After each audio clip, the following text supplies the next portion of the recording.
D pharma exit exam देने वाले विद्यार्थियों के लिए राहत बड़ी खबर है, क्योंकि सोशल मीडिया में पिछले दिनों जिस तरह से एक हाहाकार मचा हुआ है और विद्यार्थियों का विरोध इतना ज़्यादा सोशल मीडिया पे हो रहा है, जिसके चलते डी फार्मा एग्जिट एग्ज़ाम का जो नियम लागू किया गया है एनबीईएमएस के द्वारा, वो बहुत ही ज़्यादा दुर्भाग्यपूर्ण है। और इसी को लेकर के एक राहत देने वाली खबर ये है कि अभी तक तो सिर्फ डिप्लोमा इन फार्मेसी के स्टूडेंट ही इस एग्ज़ाम का विरोध कर रहे थे। अब उनके इस विरोध में बड़े बड़े फार्मासिस्ट, जिनकी अपनी पहचान है, और एक बहुत बड़ा फार्मासिस्ट अखबार जो हमेशा फार्मासिस्ट के हित के लिए खड़ा रहता है, उन्होंने प्रतिक्रिया दी है। जी हाँ, मैं बात कर रहा हूँ फार्मासिस्ट टाइम की, जो कि नागपुर से प्रकाशित होती है, जिसमें प्रमुखता से diploma in pharmacy exit exam को लेकर के खबरें छपी हैं। चलिए जानते हैं कि इस फार्मासिस्ट टाइम में diploma in pharmacy exit exam को लेकर के क्या कहा गया है और किस प्रकार इसे छात्रों के हित के लिए अच्छा समझा जाएगा या बुरा समझा जाएगा, ये पूरी खबर को पढ़ने के बाद पता चलेगा। इस खबर को पढ़ने से पहले मैं आपसे रिक्वेस्ट करता हूं कि पूरे वीडियो को ज़रूर देखिएगा, क्योंकि आधी अधूरी जानकारी आपके लिए अच्छी नहीं होगी। इसीलिए इस वीडियो को लास्ट तक देखिएगा, तभी आपको पता चलेगा कि डी फार्मा एग्जिट एग्ज़ाम को लेकर के बड़े बड़े फार्मासिस्ट क्या सोचते हैं। तो चलिए शुरुआत करते हैं। पिछले कुछ वर्षों से फार्मेसी काउंसिल ऑफ इंडिया एवं फार्मेसी शिक्षा अत्यंत विवादास्पद स्थिति में चल रही है। विशेषकर जब से एक्सपर्टिंग अध्यक्ष डॉक्टर मंटू पटेल ने पीसीआई की कमान संभाली है, तब से पीसीआई अत्यंत विवादों में घिरते जा रहे हैं। अभी 2 दिन पूर्व ही पीसीआई द्वारा डिप्लोमा स्टूडेंट के लिए एग्जिट एग्जाम विषय नोटिफिकेशन जारी किया गया, जिसमें उसमें एग्जाम फीस 5,900 रखने की बात कही गई। गवर्नमेंट कॉलेज की 1 वर्ष की फीस भी नहीं है इतनी।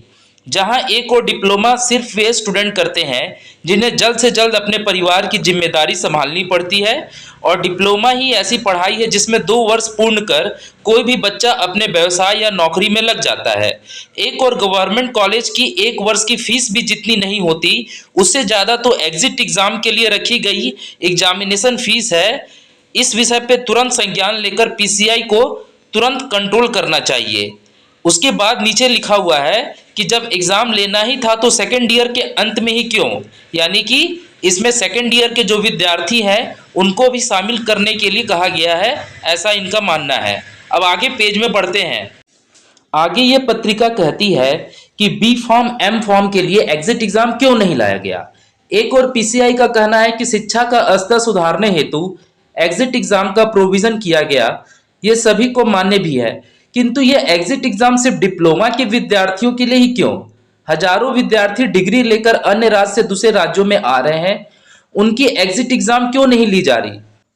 जनरली डिग्री और पीजी घर से संपन्न विद्यार्थी ही करते हैं, और डिप्लोमा में वे विद्यार्थी प्रवेश करते हैं जिनके ऊपर जिम्मेदारियों का बोझ जल्दी पड़ता है, और उन्हीं जरूरतमंदों का एग्जिट एग्जाम की फीस के अतिरिक्त बोझ यह अत्यंत नागवार गुजर रहा है।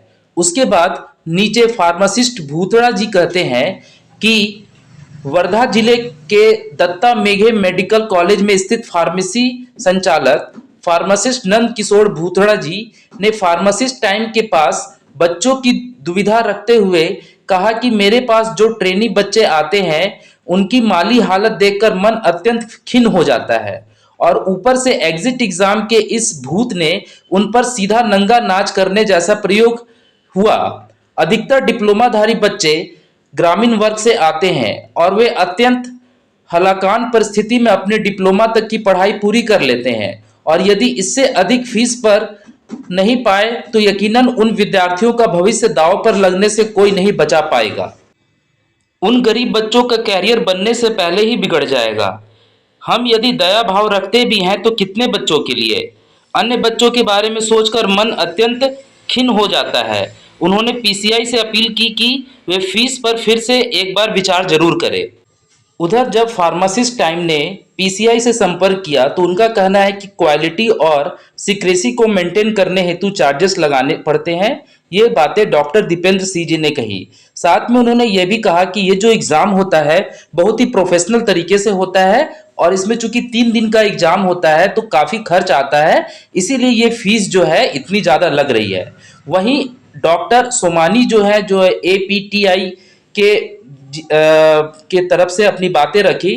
उन्होंने भी बोला कि APTI भी रिप्रेजेंटेशन दे रहा है और उनका यह कहना है कि उनके पास भी बहुत सारे कॉलेज के टीचर्स प्राचार्य से आए और उन्होंने अपने विद्यार्थियों की चिंता जताई और उन्होंने कहा कि जो ये फीस है इस पे विचार करना चाहिए और एक ऐसा नियम होना चाहिए जिसमें कि सभी लोगों की सहभागिता हो। और यहाँ पर ये जो फीस है बहुत ज़्यादा है और ऐसी परिस्थिति बन रही है कि जिसमें विद्यार्थी बहुत ज़्यादा परेशान हो रहे हैं। वहीं फार्मासिस्ट टाइम से बात करते हुए एक प्रसिद्ध कॉलेज के प्राचार्य ने अपना गुस्सा दिखाते हुए कहा कि जब बी फार्मा वगैरह की एग्जाम यूनिवर्सिटी अपनी ओर से ले लेती है और प्राइवेट यूनिवर्सिटी अपना एग्जाम खुद ले लेती है तो फिर डिप्लोमा की एग्जिट एग्जाम PCI अपनी ओर से क्यों नहीं ले लेता। यहाँ किसी एजेंसी को हायर करने का क्या तात्पर्य है कि आपने NBA को ये ब्यौरा खर्च का इतना बड़ा बढ़ा दिया एग्जाम का, और PCI यदि चाहती तो 500 रुपया लेकर भी ये एग्जिट एग्जाम ले सकती थी। इसका साफ सुथरा मतलब है कि जब PCI का एग्जाम लेने का ज्ञान ही नहीं तो वो फिर एग्जिट एग्जाम ही क्यों। तो यहाँ पर आप देख सकते हैं कि फार्मासिस्ट टाइम का जो है पूरा का न्यूज़ यहाँ पर है जिसे मैंने आपको पढ़कर बताया। PCI की अब विद्यार्थियों पर दादागिरी इसका टाइटल था। सिर्फ डिप्लोमा वाले को ही एग्जिट एग्जाम और डिग्री और PG को क्यों नहीं, इसका ये सेकंड टाइटल था। क्या PCI में एग्जाम लेने की काबिलियत नहीं, अन्य एजेंसियों के भरोसे एग्जाम क्यों, ये इसका तीसरा टाइटल था। अब मैं आपसे रिक्वेस्ट करता हूं कि जिनको भी प्रॉब्लम है, सबसे पहले तो आपको कमेंट बॉक्स में एक लिंक मिलेगा जो कि प्रधानमंत्री जी का कार्यालय से है, वहां पर जाकर के अपना कंप्लेंट दर्ज करें। आपने सोशल मीडिया पर लिख रहे हैं, अच्छी बात है, लेकिन आपका काम तभी अच्छा होगा जब आप अपनी आवाज को संवैधानिक तरीके से ऊपर तक पहुंचाएंगे और उसके बाद देखिए क्या होता है। अभी तो आपके आंदोलन के कारण आपके सपोर्ट में इतने बड़े बड़े लोग आ चुके हैं। मिलते हैं नेक्स्ट वीडियो में, तब तक के लिए बाय बाय।